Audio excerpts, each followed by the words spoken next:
बहुत बड़ा संकट है। सरकार के एक आदेश के चलते मर रहे हैं मरीज। वो आदेश कौन है? वो आदेश ये है कि बिना सीएमओ अनुमति कोई कोरोना मरीज की भर्ती नहीं होगी। और सीएमओ साहब अपना फोन तो उठाते नहीं हैं, अब इनकी अनुमति चाहिए।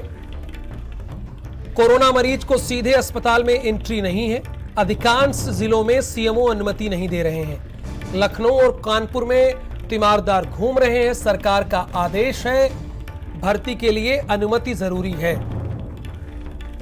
यानी अनुमति कैसे कि आपको सीएमओ की अनुमति लेनी होगी।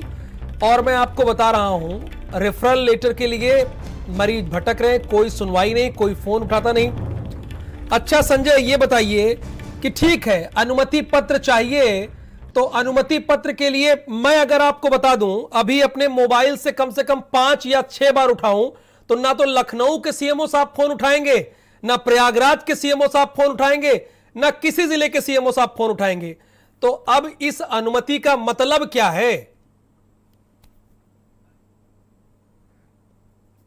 ये अनुमति का मतलब ये हो गया है राहुल जी कि केवल और केवल खाना पूर्ति करना है, और इस खाना पूर्ति की वजह से लोगों की जान जा रही है। उसके लिए 2 से 3 दिन लोगों को लग रहा है बेड पाने के लिए। अभी कुछ ही देर पहले मैंने एक वीडियो जो है और एक ब्रेकिंग की है खबर, पिछले 2 दिन से वो पेशेंट लोहिया हॉस्पिटल, प्राइवेट अस्पताल और कोविड सेंटर पे घूम घूम करके थक गया। उसके परिवार पीड़ित है, कोरोना से पॉजिटिव, और वो खुद भी पॉजिटिव है, लेकिन रेफरल लेटर नहीं मिला, जिसकी वजह से वो अभी तक एडमिट नहीं हो पाया है। यही वजह है कि जो जान जाने का जो अनुपात है वो लगातार इसीलिए बढ़ता जा रहा है।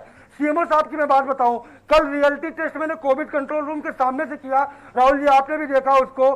सीएमओ को फोन किया, सीडीओ को फोन किया, एडीएम को फोन किया, डीएम को फोन किया, और जो आर.के. चौधरी जो कोविड के इंचार्ज हैं उनको फोन किया। 5 फोन में 3 फोन स्विच ऑफ गए, चौथा पिक नहीं हुआ।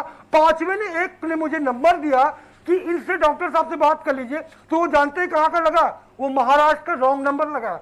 ऐसे में आप समझ सकते हैं कि कोविड कंट्रोल रूम के इंचार्ज के द्वारा दिए गए इस नंबर से वो महाराष्ट्र पहुंचेगा तो पेशेंट के साथ क्या होगा।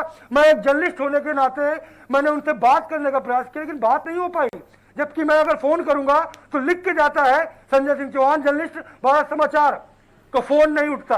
तो आम आदमी का क्या हाल हो रहा होगा, क्या हादसा हो रहा होगा। लेकिन तथाकथित कुछ अधिकारियों की हाथ धर्मिता की वजह से अगर ये सीएमओ का रेफरल लेटर और अनुमति वाला कागज हटा दे तो कम से कम जो जहां जिस लायक है, L1 लायक, L2 लायक, L3 लायक, कम से कम वो वहां पर एडमिट तो हो सके, उसे पैरासीटामोल और की दवा मिल सकेगी। और जो मानसिक दबाव कोविड के बाद मरीज के अंदर आता है, जो फ्रस्ट्रेशन और जो बीपी लो और हाई होता है, उससे फ्रस्ट्रेशन से बहुत जल्दी बचाया जा सकता है। तो सरकार को ध्यान देना होगा कि आप व्यवस्था नहीं संजय, एक चीज ये ठीक है सीएमओ साहब, कागज के टुकड़े ठीक है उसे खत्म कर दीजिए। सीएमओ साहब ठीक है, अनुमति दे, उसके बाद ही लोगों को भर्ती कराया जाए।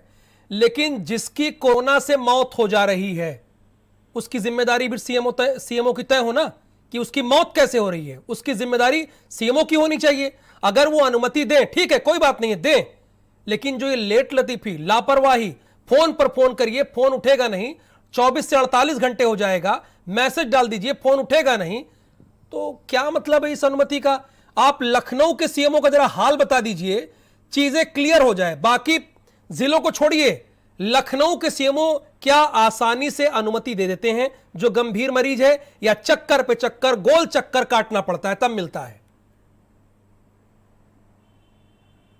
मैं आपको बताऊं कि लखनऊ के सीएमओ से कल ही मेरे एक सीनियर की बात हुई, देर रात 12:30 के करीब बात हुई। और जब बात हुई, जब मैसेज के थ्रू मामला हॉट टॉक तक पहुंच गया था, एक पेशेंट को एडमिट कराने के ही मामले को लेकर के था, उन्होंने साफ तौर पे कहा कि मैं 4 फोन रखे हूं, लगातार कोई ना कोई फोन बजता रहता है, मैं वीवीआईपी ड्यूटी पर हूं, वीवीआईपी ट्रीटमेंट को देने में मैं परेशान हूं, मैं पागल हो गया हूं, मैं मदद नहीं कर पा रहा हूं।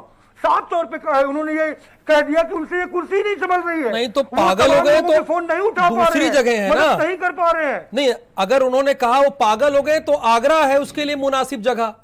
लखनऊ में क्या कर रहे हैं वो? लखनऊ से एक और